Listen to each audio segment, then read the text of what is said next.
अगर आप इस कहानी को रात में सुन रहे हैं तो सलाह है कि अकेले मत सुनिए, क्योंकि ये कहानी सिर्फ सुनी नहीं जाती, महसूस की जाती है।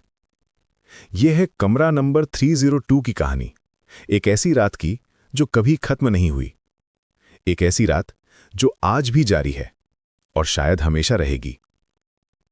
कुछ कहानियां सिर्फ एंटरटेनमेंट के लिए होती हैं, कुछ कहानियां वार्निंग होती हैं। ये कहानी दोनों है। ये उन लोगों की कहानी है जो क्यूरियोसिटी की वजह से अपनी जान गंवा बैठे। ये उस जगह की कहानी है जो लोगों को अपना बनाकर कभी छोड़ती नहीं। रोहित एक यूट्यूबर था, 22 साल का, एनर्जेटिक और हमेशा कुछ नया करने के लिए रेडी। उसका चैनल था स्कैरी प्लेसेस विद रोहित। 2 साल पहले शुरू किया था और अब उसके पास 50,000 सब्सक्राइबर्स थे। वो हमेशा डरावनी जगहों पर जाकर वीडियोस बनाता था। भूतिया किले, पुराने अस्पताल, अबैंडन्ड बिल्डिंग्स, सिमिट्री, जहां लोग जाने से डरते थे, रोहित वहां कैमरा लेकर पहुंच जाता था। रोहित की पॉपुलैरिटी का राज था उसकी फियरलेसनेस। जब दूसरे यूट्यूबर्स फेक हॉरर वीडियोस बनाते थे, रोहित रियल प्लेसेस पर जाता था, रियल रिस्क लेता था। उसके सब्सक्राइबर्स उसकी हिम्मत की तारीफ करते थे। कमेंट्स में लिखते थे, भाई तुम्हारे जैसा कोई नहीं, रियल घोस्ट हंटर, लेजेंड। लेकिन रोहित को नहीं पता था कि इस बार वो जिस जगह जा रहा है वहां से वापस आना इतना आसान नहीं होगा। रोहित का ये ऑब्सेशन कहां से आया था? बचपन से ही उसे हॉरर स्टोरीज पसंद थी। जब उसके दोस्त कार्टून देखते थे, रोहित घोस्ट स्टोरीज पढ़ता था। जब वो कॉलेज में था तो अपने फ्रेंड्स के साथ हॉन्टेड प्लेसेस एक्सप्लोर करता था, लेकिन वो सब बस मजे के लिए था। यूट्यूब चैनल बनाने के बाद ये उसका प्रोफेशन बन गया था, उसकी इनकम का मेन सोर्स था। पिछले महीने उसकी एक वीडियो वायरल हुई थी, spending night in haunted hospital. 3 lakh views आए थे। उसके बाद से रोहित को लग रहा था कि अब उसे कुछ और एक्सट्रीम करना चाहिए, कुछ ऐसा जो किसी ने पहले नहीं किया हो। शहर से 40 किलोमीटर दूर पहाड़ों के बीच में था शांति निवास होटल, एक पुराना सुनसान होटल जिसके बारे में अजीब कहानियां सुनने को मिलती थीं। इंटरनेट पर भी इसके बारे में बहुत कम इन्फॉर्मेशन थी, सिर्फ कुछ ओल्ड फॉरम्स में मेंशन्स थे। लोग कहते थे कि इस होटल का कमरा 302 बहुत खतरनाक है, कोई भी इस कमरे में पूरी रात नहीं रुक पाता। रोहित ने अपने एक दोस्त आकाश से सुना था कि उसके अंकल ने एक बार इस होटल के बारे में बताया था। आकाश के अंकल ट्रक ड्राइवर थे और कई बार इस रूट से गुजरते थे। उन्होंने कहा था कि रात में इस होटल से अजीब आवाजें आती हैं, कभी कभी लाइट्स ऑन ऑफ होती रहती हैं। लोकल लोग इस होटल के पास से भी नहीं गुजरते। रोहित के लिए यह परफेक्ट कंटेंट था, एक मिस्टीरियस होटल, एक कर्स्ड रूम और कोई प्रॉपर डॉक्यूमेंटेशन नहीं। ये एग्जैक्टली वही था जिसकी उसे तलाश थी। उसने अपने इक्विपमेंट चेक किए, 2 cameras, extra batteries, memory cards, tripod, flashlight, power bank, सब कुछ रेडी था। उसने अपने सब्सक्राइबर्स को भी इन्फॉर्म कर दिया था, गाइज कल मैं जा रहा हूं एक ऐसी जगह जहां शायद ही कोई गया हो, room 302, get ready for the scariest video ever. शाम के 6 बजे रोहित होटल पहुंचा। दिन का उजाला अभी भी था, लेकिन पहाड़ों की शैडोज की वजह से एरिया थोड़ा डार्क लग रहा था। होटल देखने में बिल्कुल नॉर्मल लग रहा था, 3 मंजिल का, वाइट पेंट, लेकिन पेंट कई जगह से उतर गया था।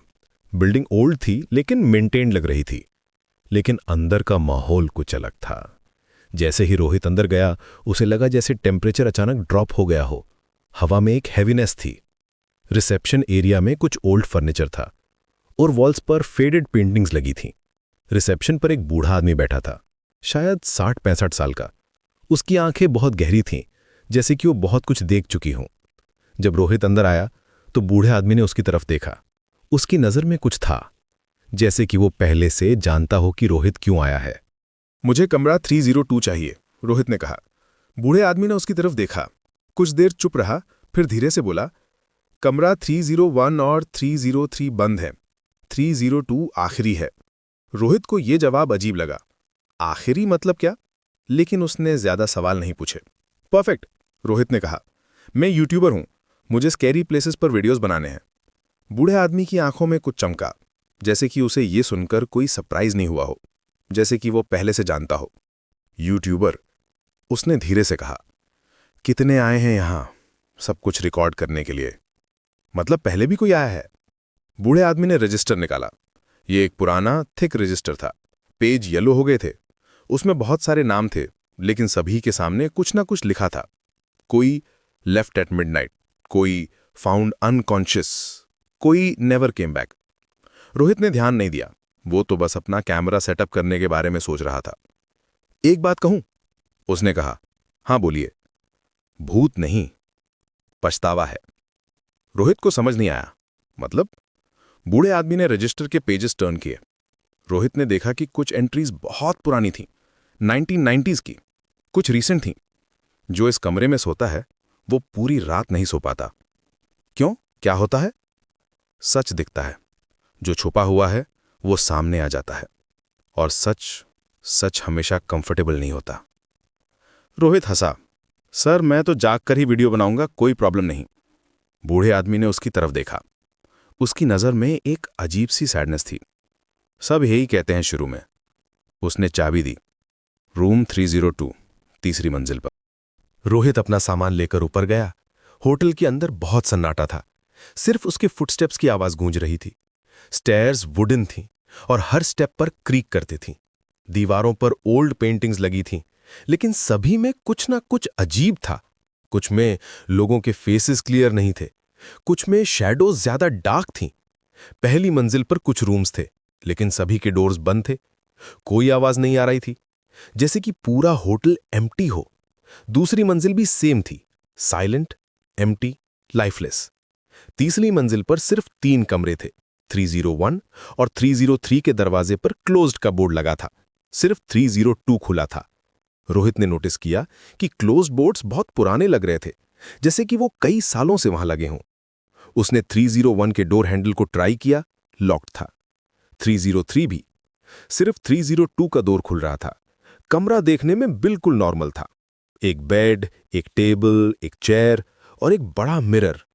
लेकिन कमरे में एक अजीब सी खुशबू थी, जैसे कि कोई पुराना परफ्यूम हो। स्वीट लेकिन हैवी। रोहित ने विंडोज खोलने की कोशिश की, लेकिन वो स्टक थे। उसने अपना कैमरा सेटअप किया और रिकॉर्डिंग शुरू की। हेलो गाइस, मैं हूं रोहित और आज मैं हूं शांति निवास होटल के कमरा 302 में। यहां के बारे में कहा जाता है कि अचानक उसका कैमरा बंद हो गया। बैटरी फुल थी, मेमोरी कार्ड भी ठीक था, फिर भी कैमरा काम नहीं कर रहा था। वियर्ड, रोहित ने सोचा। उसने कैमरे को साइड में रख दिया और कमरे को एक्सप्लोर करने लगा। दीवारों पर कुछ पुराने मार्क्स थे, जैसे कि किसी ने नाखूनों से स्क्रैचेस किए हों। रोहित ने केयरफुली देखा। ये नॉर्मल वेयर एंड टेयर नहीं था, ये डेलिबरेट स्क्रैचेस थे, जैसे कि कोई डेस्परेटली कुछ करने की कोशिश कर रहा हो। मिरर पर भी कुछ धब्बे थे। रोहित ने उन्हें साफ करने की कोशिश की, लेकिन वो नहीं हटे, जैसे कि वो मिरर के अंदर से आ रहे हों। टेबल पर एक ओल्ड डायरी रखी थी। रोहित ने उसे खोला। कुछ पेजेस ब्लैंक थे, कुछ पर अजीब ड्राइंग्स थीं, फेसेस, आईज और कुछ वर्ड्स जो समझ नहीं आ रहे थे। रात के 8 बजे रोहित ने अपना डिनर किया। उसने होटल से खाना ऑर्डर किया था, लेकिन जो बूढ़ा आदमी खाना लेकर आया वो सेम रिसेप्शनिस्ट था। रोहित को लगा कि इस होटल में सिर्फ यही एक आदमी काम करता है। सर, यहां और कोई स्टाफ नहीं है? रात में सिर्फ मैं हूं, बूढ़े आदमी ने कहा। दिन में कभी कभी कोई आता है क्लीनिंग के लिए। आप यहां कब से काम कर रहे हैं? बहुत साल हो गए, शायद 20-25 साल। इस कमरे के बारे में आप क्या जानते हैं? बूढ़े आदमी ने कमरे की तरफ देखा। उसकी आंखों में फियर था। कुछ जगहें अपनी कहानी खुद बताती हैं, आपको वेट करना होगा। वो चला गया। रोहित अकेला रह गया। रात के 10 बजे रोहित ने फिर से कैमरा सेटअप करने की कोशिश की। इस बार कैमरा ऑन हुआ, लेकिन स्क्रीन पर कुछ अजीब लाइंस आ रही थीं, जैसे कि कोई इंटरफियरेंस हो। रात के 11 बजे रोहित बेड पर बैठकर अपने फोन में नोट्स बना रहा था। अचानक उसे लगा जैसे कोई उसे देख रहा हो। उसने मिरर की तरफ देखा। मिरर में उसका रिफ्लेक्शन नॉर्मल था, लेकिन कुछ सेकंड्स के लिए उसे लगा जैसे मिरर में कोई और भी खड़ा हो। उसने मिरर के पास जाके केयरफुली देखा। कुछ नहीं था, सिर्फ उसका रिफ्लेक्शन। रात के 11:58 बजे रोहित ने देखा कि कमरे की दीवार पर लगी क्लॉक रुक गई है। क्लॉक के हैंड्स 12 पर आकर रुक गए हैं। रोहित ने अपने फोन में टाइम चेक किया। 11:58। 2 मिनट बाद ठीक 12 बजे कमरे का टीवी अपने आप ऑन हो गया। स्क्रीन पे कुछ नहीं था, सिर्फ स्टैटिक नॉइज। फिर अचानक स्क्रीन पे वर्ड्स अपीयर हुए, वेलकम टू रूम 302। रोहित का दिल तेजी से धड़कने लगा। ये डेफिनेटली कोई टेक्निकल ग्लिच नहीं था। टीवी में कोई केबल कनेक्शन नहीं था। फिर ये मैसेज कहां से आया? उसने टीवी को ऑफ करने की कोशिश की, लेकिन रिमोट काम नहीं कर रहा था। उसने टीवी के बटन प्रेस किए, लेकिन कुछ नहीं हुआ। टीवी अपने आप बंद हो गया। फिर दरवाजे पर नॉक हुई, धीमी लेकिन क्लियर। 3 बार। Knock, knock, knock. रोहित दरवाजे के पास गया। कौन है? उसने पूछा। कोई जवाब नहीं आया। फिर नॉक हुई, इस बार ज्यादा तेज और ज्यादा अर्जेंट। रोहित ने दरवाजा खोला। बाहर कोई नहीं था। कॉरिडोर बिल्कुल खाली था, लेकिन हवा में वही परफ्यूम की स्मेल थी जो कमरे में थी, और अब यह स्मेल ज्यादा स्ट्रांग थी। वो वापस अंदर आया और दरवाजा बंद किया। जैसे ही वो मुड़ा, उसने देखा कि मिरर में एक औरत खड़ी है, सफेद साड़ी में, लंबे बाल, और उसका चेहरा दिखाई नहीं दे रहा था, जैसे कि वो ब्लर हो। रोहित की सांस रुक गई। वो स्लोली मिरर की तरफ मुड़ा। मिरर में सिर्फ उसका रिफ्लेक्शन था, कोई औरत नहीं। ये सब मेरा इमेजिनेशन है, उसने खुद से कहा। मैं बहुत ज्यादा स्कैर्ड हो रहा हूं। लेकिन फिर उसे एक आवाज सुनाई दी, बहुत धीमी, जैसे कोई विस्पर कर रहा हो। मुझे मेरा कमरा वापस चाहिए। रोहित ने चारों तरफ देखा। कमरे में कोई नहीं था। आवाज कहां से आ रही थी? कौन हो? कहां हो तुम? रोहित ने पूछा। ये मेरा कमरा है, तुम यहां क्यों हो? अब आवाज साफ सुनाई दे रही थी। एक औरत की आवाज, सॉफ्ट, लेकिन उसमें पेन था, डीप सैडनेस। रोहित ने देखा कि मिरर में फिर से वो औरत दिखाई दे रही है। इस बार वो ज्यादा क्लियर थी। उसका चेहरा अब दिख रहा था, बहुत सुंदर, शायद 25-30 साल की, लेकिन उसकी आंखों में गहरा दुख था, और कुछ और भी था। गुस्सा। तुम कौन हो? रोहित ने पूछा। मैं अनामिका हूं। ये मेरा कमरा है। अचानक मिरर क्रैक हो गया। एक लंबी क्रैक मिरर के बीच में से गुजरी, और उस क्रैक के थ्रू वो औरत मिरर से बाहर निकली। अब वो कमरे में थी, रोहित के सामने खड़ी थी। रोहित पीछे हटा, उसकी लेग्स कांप रही थीं। तुम कैसे? मैं यहां 12 साल से हूं, अनामिका ने कहा। इस कमरे में मैंने अपनी जान दी थी, क्योंकि मैंने सच जान लिया था। कौन सा सच? अनामिका ने कमरे की दीवार की तरफ इशारा किया। वो देखो। रोहित ने देखा कि दीवार पर कुछ लिखा है, बहुत धीमे लेटर्स में, जैसे कि खून से लिखा हो। Truth hurts more than death. मुझे पता चल गया था कि ये होटल क्या है। यहां जो भी आता है वो यहीं रह जाता है, हमेशा के लिए। रोहित को समझ नहीं आ रहा था। मतलब, ये होटल, ये कोई नॉर्मल होटल नहीं है, ये एक ट्रैप है। यहां जो भी आता है उसकी सोल यहीं रह जाती है। बॉडी चली जाती है, लेकिन सोल यहीं फंस जाती है। ये कैसे पॉसिबल है? मैं भी यही सोचती थी जब तक मैंने सच नहीं देखा, जब तक मुझे पता नहीं चला कि यहां कितने लोग फंसे हुए हैं। अनामिका की आवाज में अब गुस्सा था। तुम भी जान जाओगे, जल्द ही। अनामिका गायब हो गई। कमरे में फिर से सन्नाटा छा गया, लेकिन अब रोहित को लग रहा था कि कमरे में कोई और भी है, जैसे कई लोग उसे देख रहे हों। वो टेबल के पास गया। वहां एक पुराना रजिस्टर रखा था। ये वही रजिस्टर था जो नीचे रिसेप्शन में था, लेकिन ये कैसे यहां आया? उसने उसे खोला। उसमें कमरा 302 में आने वाले सभी गेस्ट्स के नाम थे, लेकिन हर नाम के सामने लिखा था नेवर लेफ्ट। रोहित के हाथ कांपने लगे। उसने पेजेस टर्न किए। कुछ एंट्रीज बहुत पुरानी थीं, 1970s से। कुछ रीसेंट थीं, लास्ट मंथ की भी कुछ एंट्रीज थीं। सबसे लास्ट पेज पर लिखा था Anamika Sharma, suicide, reason knowing the truth. उसके नीचे कुछ और एंट्रीज थीं, सभी के सामने नेवर लेफ्ट लिखा था। अचानक कमरे की लाइट्स बंद हो गईं। अंधेरे में रोहित को कई आवाजें सुनाई दी, अलग अलग लोगों की आवाजें। हमें भी लगा था कि हम यहां से निकल जाएंगे, लेकिन यहां से कोई नहीं जाता। तुमने भी देख लिया, अब तुम भी यहीं रहोगे। Welcome to the family. Rohit ने अपने फोन की फ्लैशलाइट ऑन की। कमरे में कोई नहीं था, लेकिन आवाजें दीवारों से आ रही थी, जैसे दीवारों के अंदर कोई बंद हो। मुझे यहां से जाना है, रोहित चिल्लाया। कोई नहीं जाता, आवाजें कहती रहीं। यहां से निकलने का कोई रास्ता नहीं है। तुम भी हमारे साथ रहोगे, हमेशा। रोहित दरवाजे की तरफ भागा, लेकिन दरवाजा खुल नहीं रहा था। हैंडल घूम रहा था, लेकिन दरवाजा लॉक्ड था। उसने जोर से पुश किया, किक किया, शोल्डर से मारा, लेकिन कुछ नहीं हुआ। हेल्प, कोई है, हेल्प मी, वो चिल्लाया, लेकिन कोई जवाब नहीं आया। सिर्फ वही आवाजें, अब तुम भी यहीं रहोगे। रोहित ने विंडो की तरफ देखा। तीसरी मंजिल से जंप करना सुसाइड होगा, लेकिन विंडो भी नहीं खुल रही थी। वो फिर से डोर पर गया। इस बार उसने नोटिस किया कि डोर के नीचे से कुछ रेड लिक्विड आ रहा है, खून जैसा। ये क्या है, उसने सोचा। आवाजें फिर से शुरू हुईं। हमारा खून, हमारी पेन, सब यही है। रात के 2 बजे रोहित को लगा जैसे कमरे का टेम्परेचर और भी ड्रॉप हो गया हो। उसकी सांस दिखाई देने लगी, जैसे कि वो कोई फ्रीजर में हो। मिरर फिर से क्रैक होने लगा। इस बार मल्टीपल क्रैक्स थीं, और हर क्रैक से कोई ना कोई फेस दिख रहा था। अलग अलग लोग, सभी टेरिफाइड। रोहित ने रियलाइज किया कि ये सभी वो लोग हैं जो पहले इस कमरे में आए थे, जो यहां फंस गए थे। रात के 3:33 पर कुछ अजीब हुआ। कमरे की एक दीवार क्रैक होने लगी।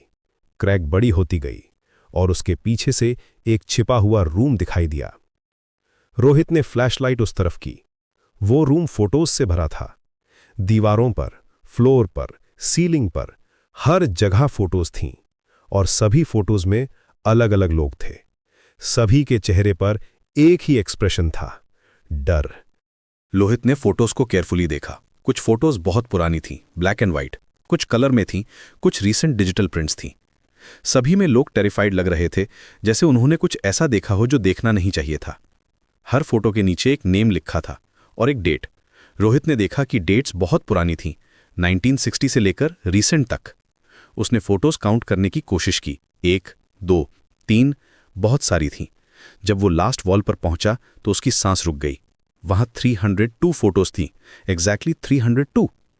और सबसे लास्ट फोटो उसकी अपनी थी, रोहित की फोटो, जिसमें वो उसी वक्त का डरा हुआ चेहरा था। ये कैसे पॉसिबल है, रोहित ने सोचा। ये फोटो कब खींची गई? तभी उसे रियलाइज हुआ, वो 303rd विक्टिम था, रूम 302 का 303rd शिकार। आवाजें फिर से शुरू हुईं। Welcome to the family. अब तुम भी हमारे साथ हो। तुम हमारे 303rd मेंबर हो। अब तुम भी यहीं रहोगे, हमेशा। रोहित ने अपनी फोटो को हटाने की कोशिश की, लेकिन वो दीवार में जैसे जम गई थी। उसके हाथों से खून निकलने लगा, लेकिन फोटो हिली तक नहीं। नहीं, मैं यहां नहीं रहूंगा, मुझे जाना है। लेकिन अब उसकी आवाज भी धीमी होती जा रही थी, जैसे कोई उसकी एनर्जी ड्रेन कर रहा हो। वो फ्लोर पर गिर गया। उसकी कॉन्शियसनेस फेड होने लगी। आखिरी बार उसने देखा कि अनामिका उसके सामने खड़ी है। मुझे माफ करना, अनामिका ने कहा, लेकिन यहां से कोई नहीं जाता, ये रूल है। क्यों? रोहित ने विस्पर में पूछा। क्योंकि ये कोई होटल नहीं है, ये एक पोर्टल है, दूसरी डायमेंशन का। जो भी यहां आता है वो हमारी डायमेंशन में फंस जाता है। रोहित की आंखें बंद हो गईं। सुबह के 6 बजे होटल का वो बूढ़ा रिसेप्शनिस्ट तीसरी मंजिल पर आया। कमरा 302 का दरवाजा खुला था। अंदर कोई नहीं था, सिर्फ रोहित का सामान पड़ा था। कैमरा, क्लोथ्स, फोन, सब कुछ। बूढ़े आदमी ने रजिस्टर में लिखा, रोहित कुमार, नेवर लेफ्ट। फिर उसने कमरे को साफ किया, फ्रेश बेडशीट्स लगाईं और दरवाजे पर लगा ऑक्यूपाइड का साइन हटा दिया। उसने अपने फोन में एक मैसेज टाइप किया, room 302 ready for next guest. शाम को एक नया गेस्ट आया, एक यंग कपल। हमें कमरा चाहिए, उन्होंने कहा। कमरा 301 और 303 बंद हैं, बूढ़े आदमी ने कहा। 302 अवेलेबल है। परफेक्ट, कपल ने कहा। बूढ़े आदमी ने मुस्कुराते हुए रजिस्टर निकाला। आज से कमरा 302 फिर खुला है। जब कपल ऊपर गए तो बूढ़े आदमी ने अपने फोन में मैसेज टाइप किया, अगला यूट्यूबर कब आ रहा है। और कहीं दूर कमरा 302 में दीवारों से आवाजें आ रही थीं। Welcome to room 302। अब हम 304 हैं। फैमिली बढ़ती जा रही है। ये कहानी यहीं खत्म होती है, लेकिन कमरा 302 की कहानी अभी भी जारी है। अगर आप ये कहानी सुन रहे हैं तो समझ लीजिए, कमरा 302 अब भी किसी का इंतजार कर रहा है। शांति निवास होटल आज भी खुला है। कमरा 302 आज भी अवेलेबल है। गूगल मैप्स पर भी मिल जाएगा। रिव्यूज भी अच्छे हैं, क्योंकि जो लोग वहां जाते हैं वो रिव्यू लिखने के लिए वापस नहीं आते। अगर कभी आपको लगे कि आप ब्रेव हैं, कि आप किसी भी डरावनी जगह पर जा सकते हैं, तो याद रखिएगा, कुछ जगहें सिर्फ देखने के लिए नहीं होती, कुछ जगहें आपको हमेशा के लिए अपना बना लेती हैं। और हां, अगर कभी आप किसी होटल में जाएं और रिसेप्शनिस्ट कहे कि सिर्फ एक ही कमरा अवेलेबल है, तो पूछना मत भूलिएगा वो कमरा नंबर क्या है, क्योंकि कमरा 302 अब भी वेटिंग में है। अगर आपको ये कहानी पसंद आई है तो लाइक करना मत भूलिएगा। सब्सक्राइब करिए मोर हॉरर स्टोरीज के